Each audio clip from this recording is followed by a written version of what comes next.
हमारे जो कुमार प्रजापति समाज के साथ साथ माड़ी नाई दर्जी छिपा गुज्जर गिरीपुरी गुसाई भारती जो पिछड़ी जातियों के जिनके कभी पंच भी नहीं बन देते थे उनके भी बनने लगे। तो थोड़ा सच्चाई है, लेकिन उसको हम लोग स्वीकार करेंगे तो कांग्रेस बीजेपी में भी हमारे लोगों को सम्मान मिलेगा। और हम लोग अब इस स्थिति में आ गए कि राजस्थान में ओबीसी के उस कोटे में हमारा हिस्सा हमें पुनः मिल सकता है यदि हम लोग प्रयास करेंगे तो साथियों, जब यहाँ हमारे लोग सरपंच प्रधान बनने लगे, हम लोग सरकारी नौकरियों में आगे बढ़ने लगे, तो कांग्रेस बीजेपी में जिन लोगों को आज से पहले हम लोग वोट दे करके आगे बढ़ा रहे थे उन्होंने हमारा विरोध कर दिया और कांग्रेस बीजेपी से मांग की कि हमें भी ओबीसी में शामिल करो। जाट बिश्नोई जैसी जो साधन संपन्न जातियां थी, उन्होंने 19 अक्टूबर 1999 से पहले जब 99 के लोकसभा चुनाव हुए तो दोनों पार्टियों से मांग की और दोनों पार्टियों ने उनकी उस नाजायज मांग को मान लिया और ओबीसी में जाट बिश्नोई जैसी जाति को शामिल कर दिया। 19 अक्टूबर 1999 से लेकर आज तक करीब 25-26 साल हो गए। ओबीसी का जो 21% सरकारी नौकरियों का कोटा है, जिसमें हमारे पढ़े लिखे बच्चे बच्चियां अधिकारी कर्मचारी बनते, वो साथियों 1-2% पर सिमट गए। हमारे बच्चे पढ़ते, ऐसा नहीं है कि पढ़ते नहीं है, तैयारी नहीं करते, कंपटीशन नहीं देते, कंपटीशन देते हैं, तैयारी करते हैं, रिटर्न में पास हो जाते हैं, लेकिन जो 21% का सरकारी नौकरियों का अधिकारी कर्मचारियों का कोटा है वो जाट बिश्नोई के घर में सारी की सारी नौकरियां जा रही है।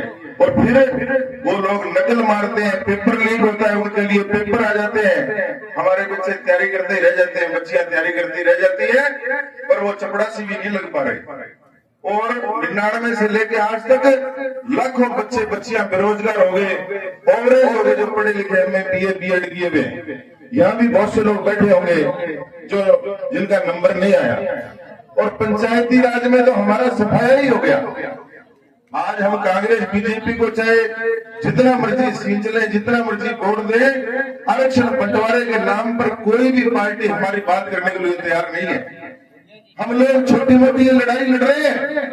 मैं ये नहीं कह रहा कि आप लोग कांग्रेस बीजेपी छोड़ के मेरी बात मान लो, लेकिन आप लोग सही का साथ दो, आरक्षण बंटवारे की लड़ाई में हमारा साथ दो। तो राजस्थान के अंदर काफी हद तक तो हम लोग उसके नजदीक पहुंच गए हैं कि 2028 के चुनाव से पहले कोशिश करेंगे कि हम आरक्षण का राजस्थान में ओबीसी आरक्षण का बंटवारा करवा देंगे।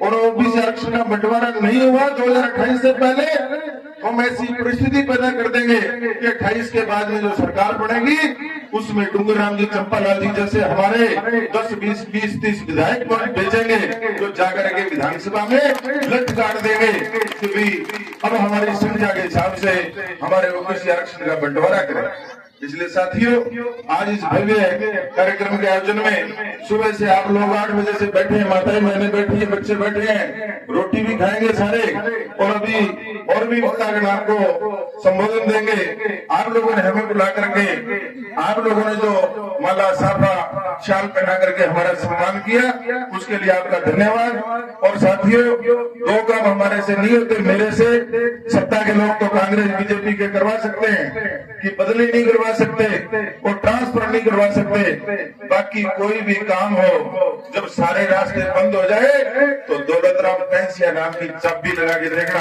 तुरंत खुल जाएगी साथियों। इसलिए साथियों, मैं तो आपके क्षेत्र में बहुत लंबे समय से सामाजिक राजनीति की है। मैंने 2 पार्लियामेंट के चुनाव लड़े, रतनगढ़ से विधानसभा का भी चुनाव लड़ा, लेकिन आप लोग हमारी भावनाओं को समझ ही नहीं पाए।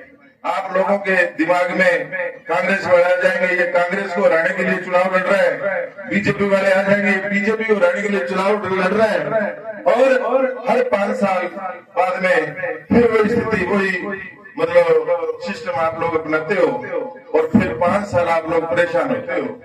मरना आपको भी है, मरना हमें भी है, लेकिन मरने से पहले हम लोग यदि आरक्षण वर्गीकरण की लड़ाई धड़ल्ले से 28 के चुनाव से पहले लड़े और बंटवारा हो जाएगा तो आप मान लेना कि पीढ़ियों का आपका राज आ गया साथियों।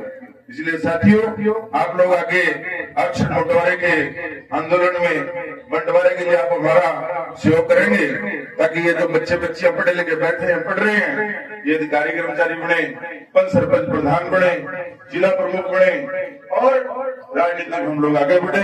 धन्यवाद। जय प्रजापति समाज साथी।